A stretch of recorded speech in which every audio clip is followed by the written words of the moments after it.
はい、皆さんこんにちは。お元気でしょうか？はい、このポッドキャストは日本語学習中級から上級者向けのポッドキャストです。自然な速さと自然な話し方で話していきます。もし難しいと感じた方は、私のウェブサイトで無料でトランスクリプトを公開しておりますので、学習に役立ててください。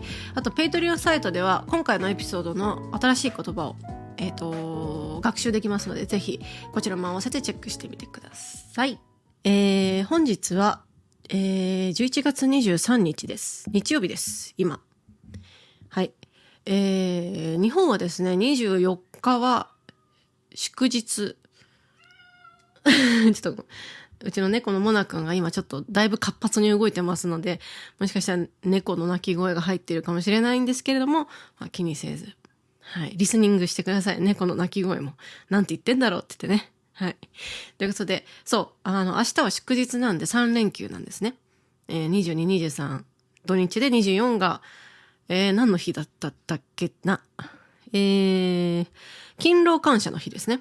はい。今日が勤労感謝の日なんだけど、日曜日とぶつかってるから、明日は勤労感謝の日の振り替え日。振り替え休日ってやつですね。はい。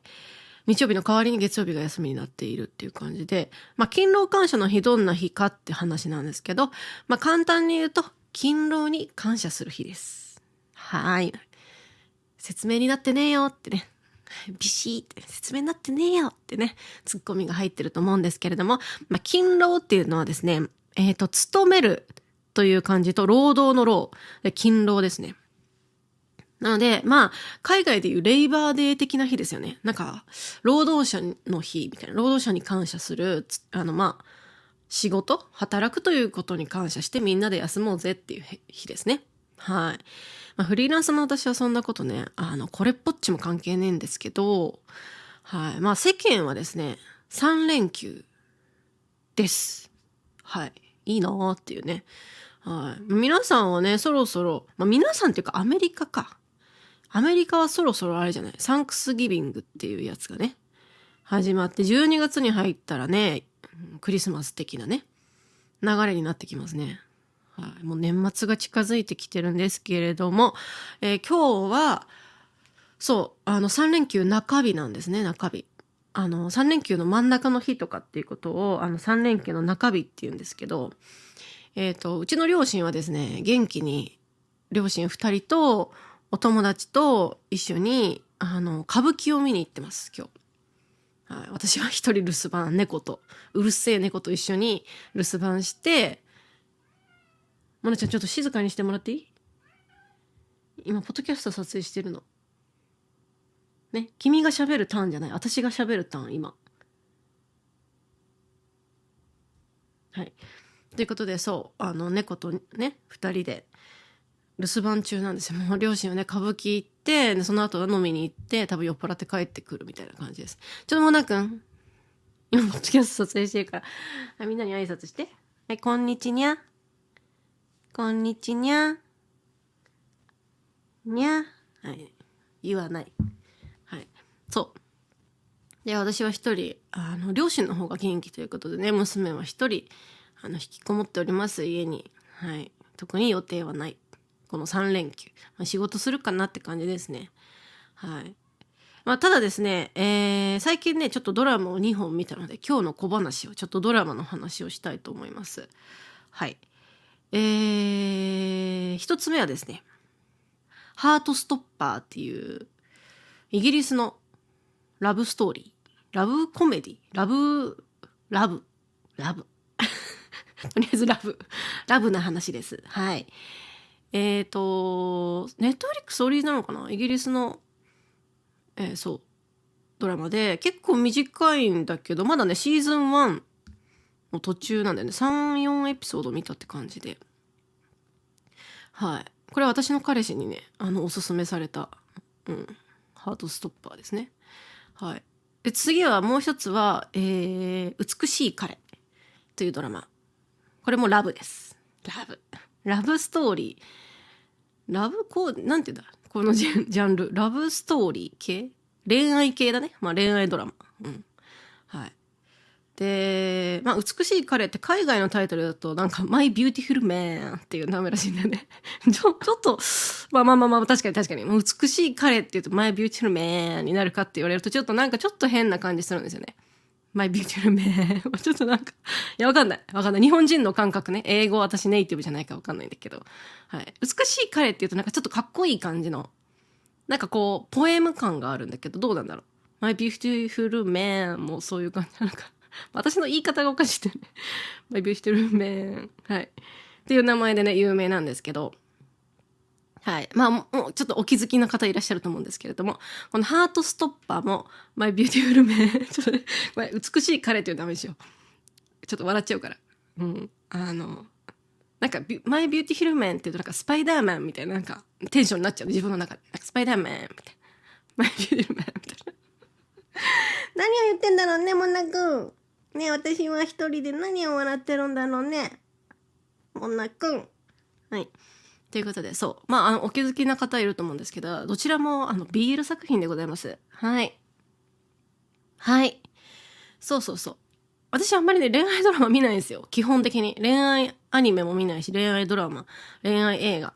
まあもちろん昔っていうかまあ、大学生時代とかよく見てましたけど、最近ね、興味なくて。なんでかわかんないんだけど、全然興味がなくて全然見ないんですよね。なんか、軽ドラマとかさ、よく恋愛系見てたんだけど、もう最近一切見なくなっちゃって。でも BL は結構たまに見るんですよね。なんだろうね、BL の魅力ね。ねえ、むにゃくん。むにゃも好き？むにゃも好き？うん。そう。そんな感じなんですよね。普通に面白い。二つとも、まあ、そのハートストッパーは、どっちもね、ハートストッパーも美しい彼も、小説が原作なんですよね。で、小説が原作で、小説がこう大ヒットしてて、で、まあドラマ化してる作品なんですね。そう、ハートストッパーをまず紹介したいんだけど、まだ途中しか見てないんだけど、まあ、学生、なんていうの、学校のなんか青春ラブストーリーみたいな感じだよね。そう。高校生同士のさ、やつで、なんか一人の子は、もうゲイをカミングアウトしてる男の子なんだけど、もう一人のその相手役の人が、なんかその、自分はストレートだと思ってた。なんか、もう典型的ね。よく欧米ドラマあるあるのラグビー部です。はい、出ました、ラグビー部。ねえ。なんか学校のトップに君臨しているラグビー部の一人ですよね。なんか、ラグビー部のやつがゲイなわけがねえみたいな感じで始まるんですよね。でもその主人公と恋に落ちるみたいな。で、その自分のなんかそのセクシャリティについてなんか悩んだり、でも彼も好きみたいな。なんかそういう感じのお話ですね。うん。まあ面白いし、やっぱ考えさせられる部分があるのかなっていう感じです。まあ、ただすごく気になるのが、なんか、そのラグビー部の彼の顔が、犬に似てるのよ。別にこれディスってるわけじゃないんですけど、バカにしてるわけじゃないんですけど、ゴールデンレトリバーにすごい似ていて、見ればわかるんですけど、マジ見るたび、この人ゴールデンレトリバーの生まれ変わりみたいな。可愛い顔してるんですよ。なんかほんと子犬みたいな。ゴールデンレトリバーの子犬みたいな顔してるんですよ。見るたびになんか、ワンちゃんみたいな気持ち、ってなっちゃって、はい。そんなこと思いながら見てますね。だから、キューンみたいな、いやーみたいな感じよりも、学生生活ね。なるほどね、みたいな。ちょっと、キュンキュンしながらも、なんか、彼らの悩みとか、友達関係とか、なんかその、ね、そのいろいろなことを、はい、見るという感じです。うん。面白いです。はい。あとすごい気になるのがハートストッパーで、イギリスのやつなんだけど、ちょっと疑問に思うのが、毎回思うんですけど、欧米系のドラマとか映画を見ると毎回思うんだけど、ホームパーティーなんなん本当に。あれガチでやんのホームパーティー。なんか明日の、なんか週末俺の誕生日だからね、クラスメートの一人のさ、なんか週末俺の誕生日なんだけどみんなパーティー来ないみたいな。なんかパートナー連れてこいよみたいな。誰か呼んでこいよみたいなこと言って、なんか、明らかに200人ぐらい集まってるみたいな。もっと集まってんじゃないかみたいなパーティーが、ね、高校生ですよ。はい、夜に、ね、繰り広げられていて、それは家なのか、それともどっかを貸し切ってんのかもうよくわかんないぐらいの場所でやってるんですよ。で、みんななんか、イエーイみたいな、ダンスみたいな。ダンスみたいな。でも高校生でしょみたいな。ガチすごっ日本じゃ絶対にない。うん。これはちょっと内向的な方がよくなんかこのね、どうたらこうたらみたいなパーティー行きたくないとか言うけど、なんか日本の感覚だと、いやパーティーとかそもそもねえしみたいな。もう大きい飲み会って言ってもそんなにないから、言っても10人とか。うん。なんか200人規模のさ、ホームパーティーって開かれるの本当に。まあなんかちっちゃいパーティーでもよくあるじゃん。その誕生日パーティーみたいなやつで、なんか20人とか30人とか集まって、だいたい主人公はなんか行きたくないみたいな。なんかいや俺はなんかそういうタイプじゃないみたいな。いや私はなんかちょっとみたいな。いじめられたりしたら嫌だしみたいな感じで行きたくないみたいな感じで来て、わーわーわーみたいな。でだいたいラグビー部とかバスケットボール部がなんかはしゃいでるみたいなね。うん、でチアリーダーの女の子たちがなんかキャーみたいなことを言って何かトラブルが起きるみたいなね。うん。あれガチでやってるんですかね。どうなんですかね。欧米諸国の皆さん。ね。はい。日本の感覚からするとちょっとありえないという、高校生でみんなで、なんか貸し切りで、家なのか、どっか知らんけど、誕生日に、そんななんか100人、200人、そんな友達いねえしみたいな感じですね。あとなんか、いつも思うのは、その飲み物やら食べ物やらは、親が支払うんでしょうか。相当な、なんか莫大な金がかかりますよね。はい。やっぱ金持ちの家がやんのかな、そういうこと。うん。いつも疑問に思うものですね。このホームパーティー。はい。と、あとこれは結構、前も思ったんだけど、男女の友達とか、まあ男性でも女性でも、まあ男女でも、まあ友達同士で手をつなぐのは一般的ですかという。はい。なんかどっかのね、なんか、セレブかな。あれだ、ストレンジャーシングスの、マイク役の、主人公のマイク役の人と、ダスティン役の人が手をつないでるの写真、なんか記事を見たんだよね。なんか最近さ、ストレンジャーシングスさ、新しいシーズン始まってる？もう始まってんのかなもしかしたら。見なきゃいけない。それも見なきゃいけないんだけど、そう。手をつないで二人で、男の子同士で。で、それがなんか、写真撮られてて、で、前もドラマの時になんか、結構なんか、友人同士で手をつないでる感じがあって。で、今回のこの、ハートストッパーっていうドラマも、男の子と女の子の友情がある。まあ、おそらくその後恋人になるんだけど、なんかもういい感じの二人がいるんだけど、まあ友情なんだよね。なんだけど、なんか手をつないでる結構。それ一般的なのかなと思って。日本じゃちょっと考えられないですね、これは。うん。まあ、女の子同士で手をつなぐはある。友達同士でね、全然ある。私もしてたと思うな。うん、腕を組むとかあるけど、男同士でそれやってるのは見たことないし、男女の友達でそれやってるのも見たことないですね。うん。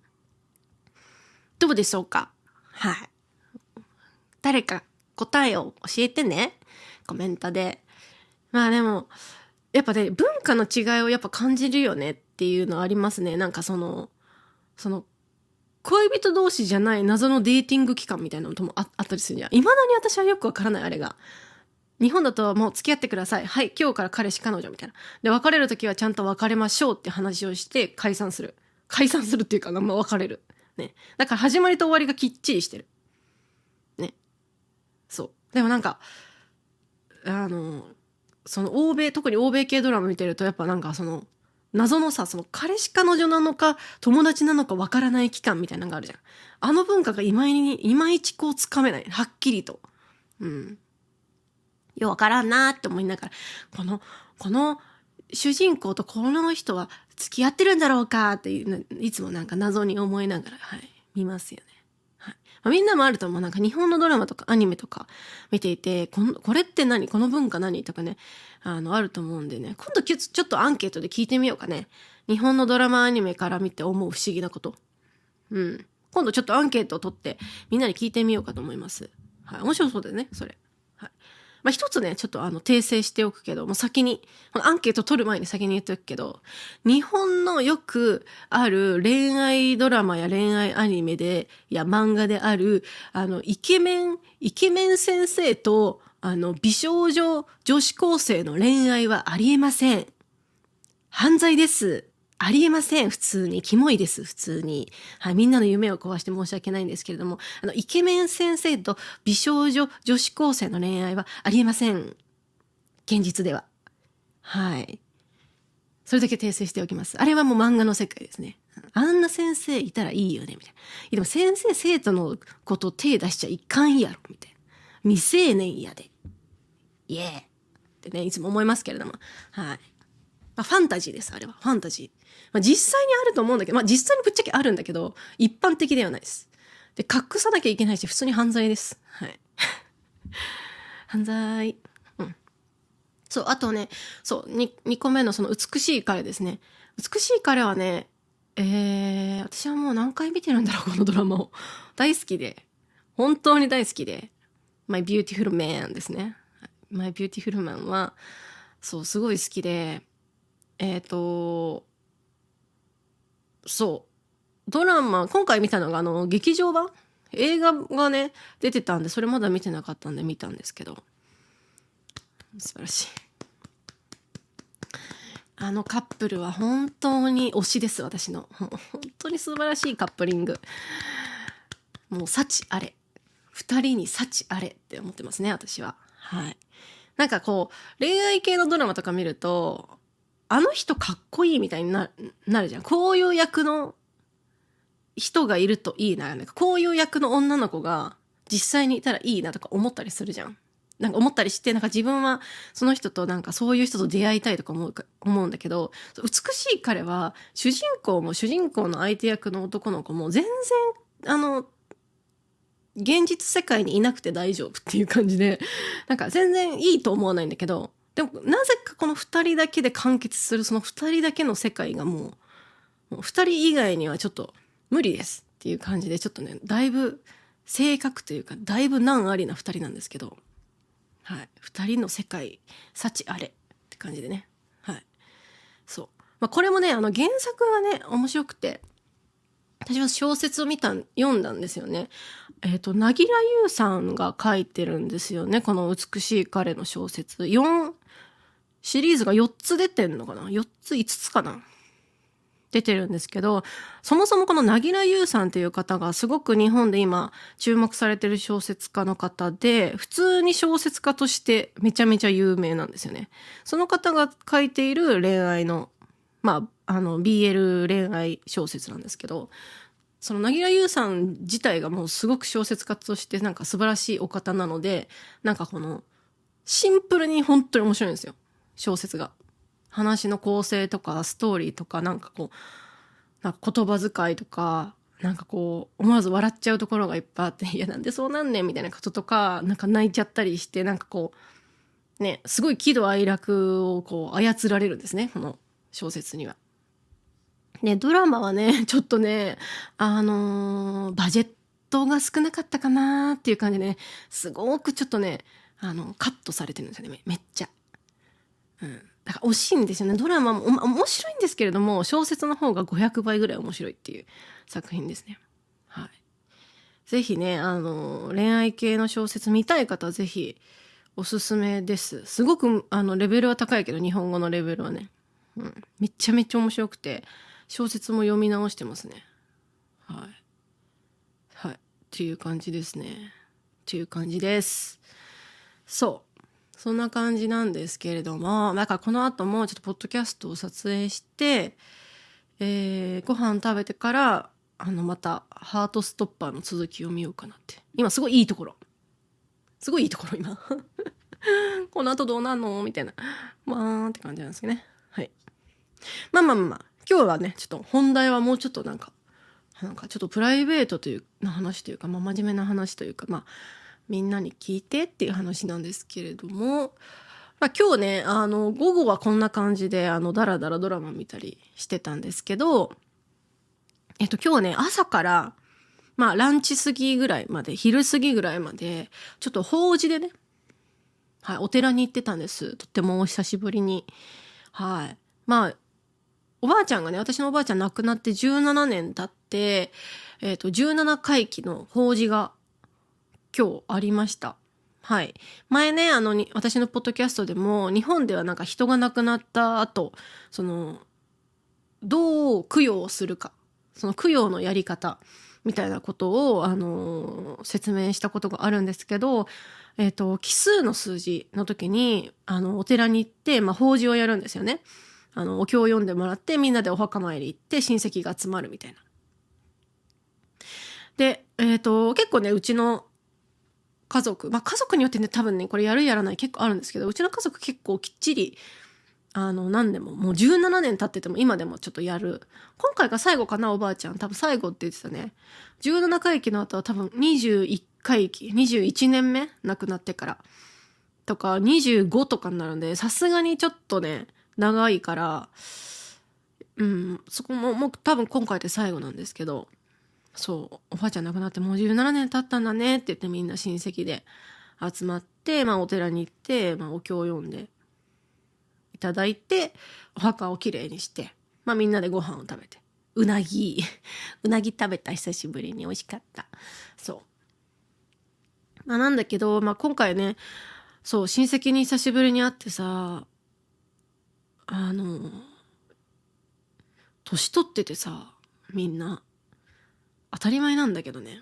まあおばあちゃんが亡くなって17年経って、まあ、年をすごいみんな取っていて、もうみんな白髪だし、私のおじさんとかおばさんとか、もう足も悪くてみんなタクシーで来たりとか、なんかもう本当に階段が歩けないみたいな、お墓参りに行くのも精一杯みたいな感じになってね、すごく時の流れを感じて、ちょっと、まあ、正直に言うとなんか次いつ会えるかわかんないなみたいな部分がね、あるので、なんか今回会えてよかったなと思ったのと、まあちょっと暗い話になっちゃうんだけど、実はね、私のこのいとこがですね、今年の9月かな ?9 月に亡くなったんですよ。急死して。はい。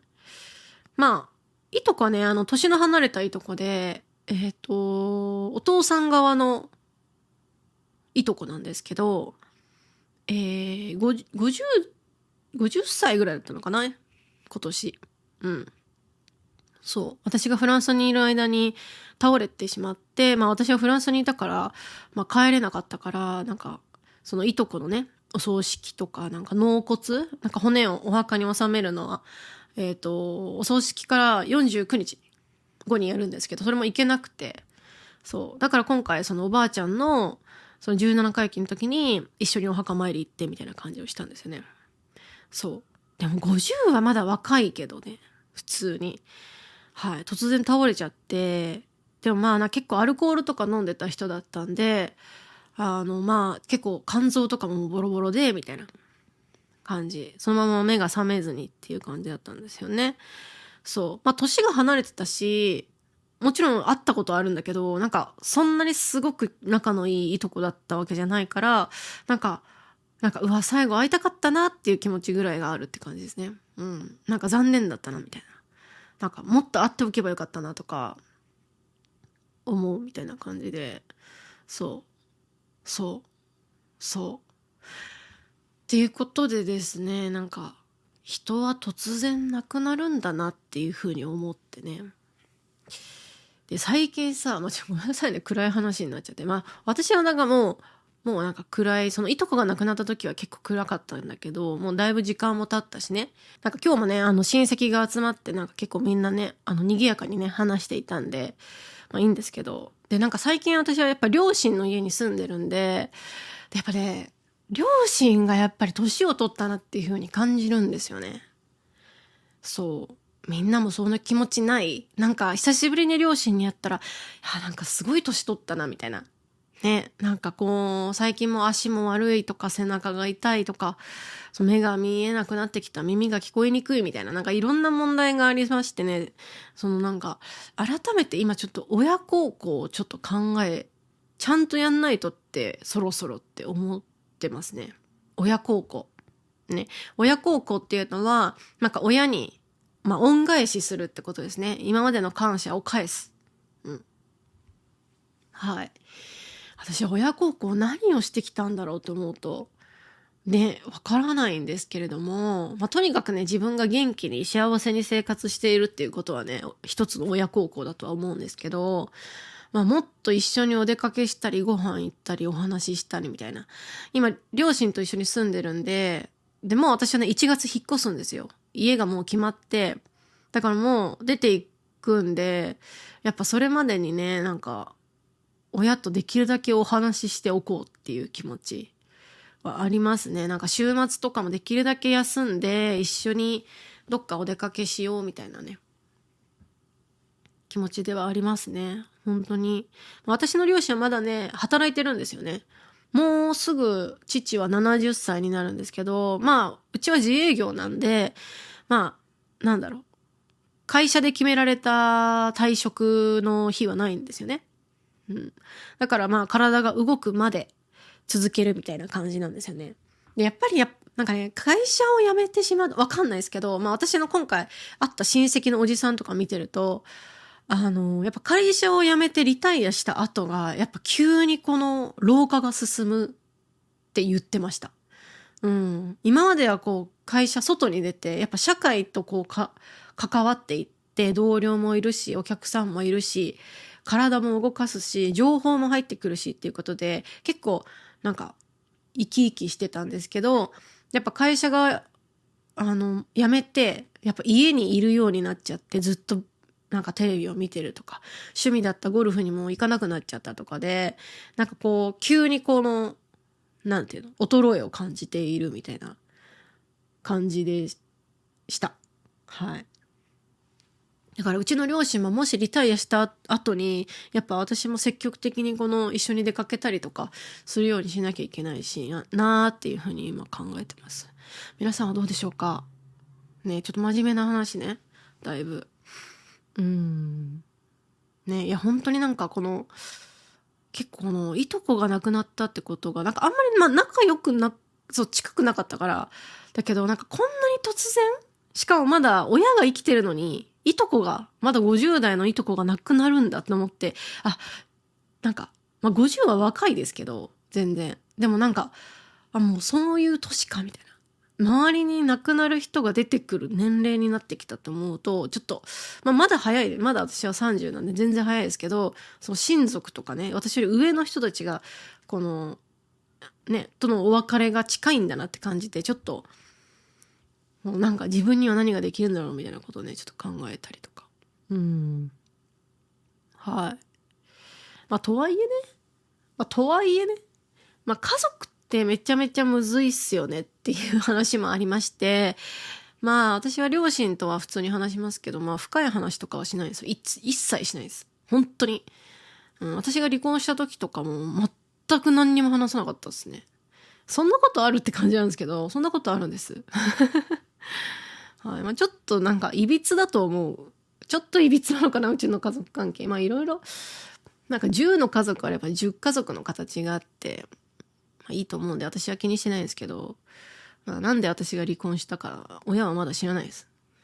聞いてこないし、私も言わないみたいな。でも仲がいいみたいな感じなんですね。はい。で、兄弟がいるんですよ、私。兄2人いて。兄もね、仲悪くないし仲良くもないっていう感じですね。1年に1回よ、みたいな。生きてるじゃん、みたいな。よ、みたいな。終わり。最近どうとかも言わないです。よ。終わり、みたいな。生きてる、みたいな。生存確認みたいな感じですね。本当に。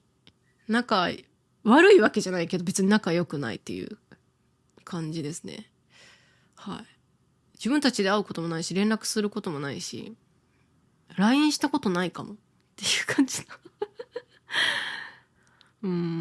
なんでかって言われるといろいろあるんですけど、それはちょっとプライベートのこととかもいろいろあるんですけど、性別も違うしっていうのもあるし性格も全く違うんで、なんか、親孝行した方がいいよとかね、今言ってるんですけど、自分の親にはしたいなとかあるんですけど、まあ家族の形はいろいろなんでね、今聞いた中でも、いや、うち家族仲悪いしって思ってる人もいるしね。まあ親だからってね、100% いい人とは限らないんで、うん。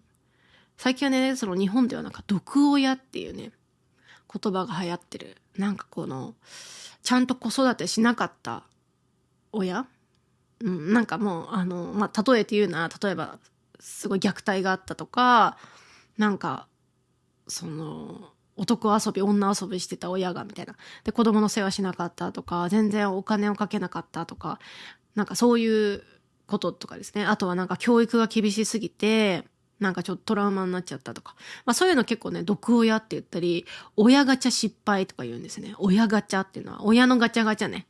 うん。まあ、最初はね、この親ガチャっていうのはなんか言い方悪いだろって言われてたんですけど、今は結構一般的にこの親ガチャっていうようになりましたね。親ガチャ失敗とかね。はい。なんかこのね、やっぱ親子だからといって、なんか100% 関係性がいいかと言われると、で、親だからといって、なんか会わなきゃいけないよとか優しくしなきゃいけないよっていうのも私は間違ってるなと思っていて、本当にね、家族ってやっぱ一番近くて遠いみたいな存在であったりもする気がするんですよね。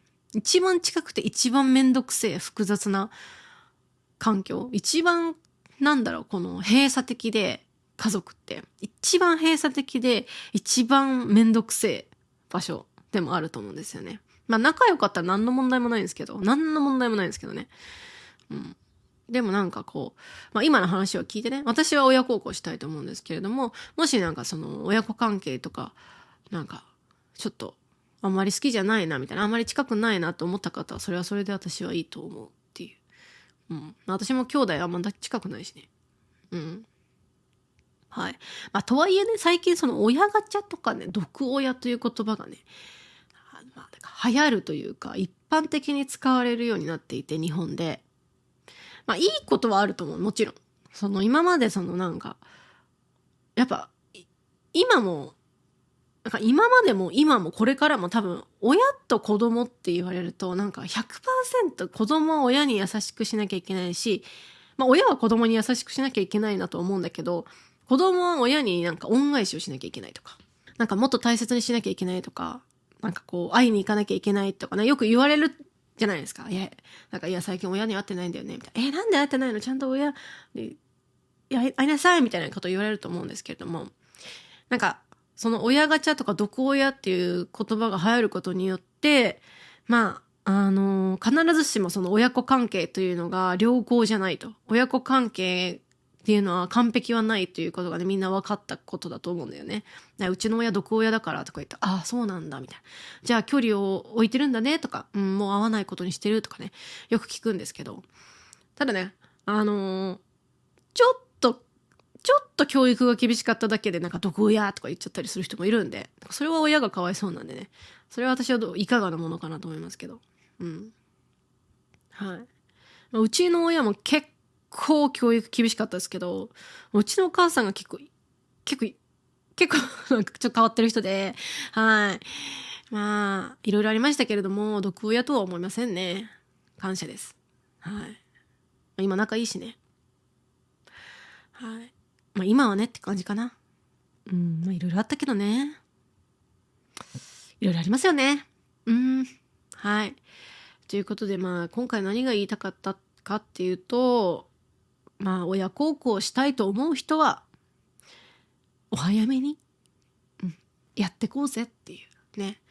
連絡取るだけでもいいと思うんだよね。ちょっとなんかメッセージ、なんか元気とか、ちょっとなんか景色の写真撮ったりするときあるじゃん。なんか、紅葉綺麗、パシみたいな。月が綺麗、パシとか思ったり、撮るじゃん。なんか私はそういうのを撮ったりすると、今までだったら自分の写真フォルダに残してましたけど、わざと親にね、見て綺麗とかね。なんか親とか普通に私のメッセージ無視したりするんですけど、おいみたいな。こっちが一生懸命送ってるの無視すんじゃねえみたいな思うんですけども、それでいいんですよ。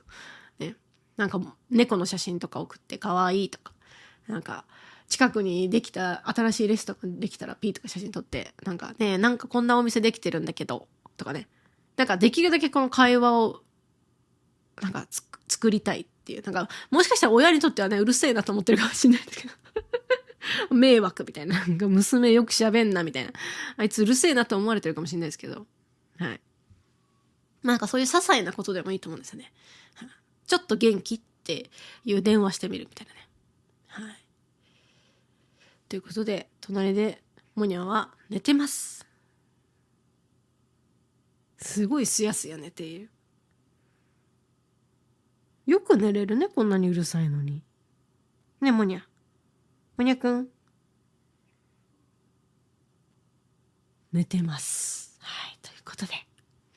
今日は以上。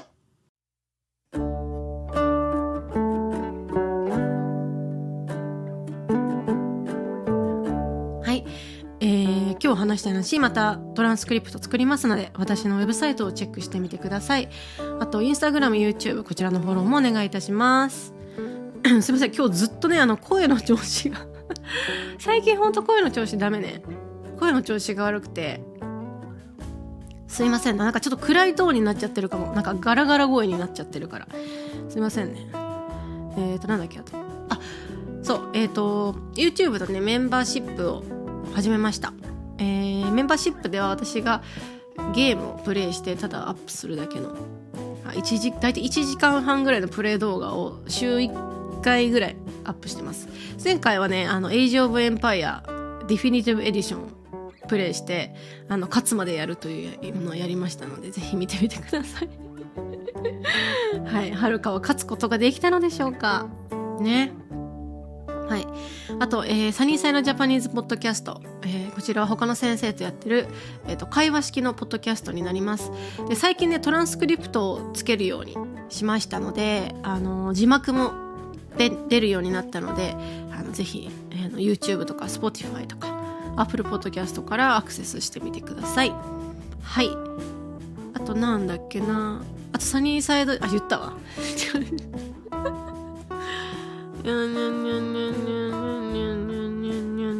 あとペイトリオン、はい、こちらのメンバーも募集しております。ペイトリオンでは今日話したエピソードの新しい言葉とか、あと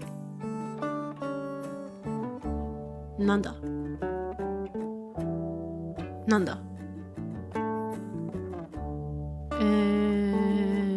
おやすみポッドキャストを、フルで聞けます。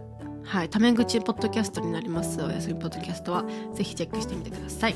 はい、ということで、今回は以上です。ちょっとね前回はなんか鼻声でやばかったんですけど、今回は咳がちょっと出るようになっちゃって、今回多分ビデオねちょっとカットしてるんですよね。不自然かも、ごめんね。途中でちょっと咳が出ちゃって、はい、みんなも風邪気をつけて。なんか風邪ってなんだろうね。どっから風邪なのか分かんないけど、私はこれ風邪だと認めてないのね。喉が痛いんだけど、喉ちょっと咳が出るんだけど、私はこれ風邪だと思ってない。風邪は熱が出てからだと思ってるのね。発熱イコール風邪だと私の認識の中で思ってるんで、もうこれ風邪じゃないんですけど、皆さん風邪気をつけてねめんどくせえ女だなって。はい、喉痛み、鼻、頭痛、熱、いろいろありますが、皆さんね、はい、気をつけてください。季節の変わり目です。はい、ということで皆さんまた次回、さようなら。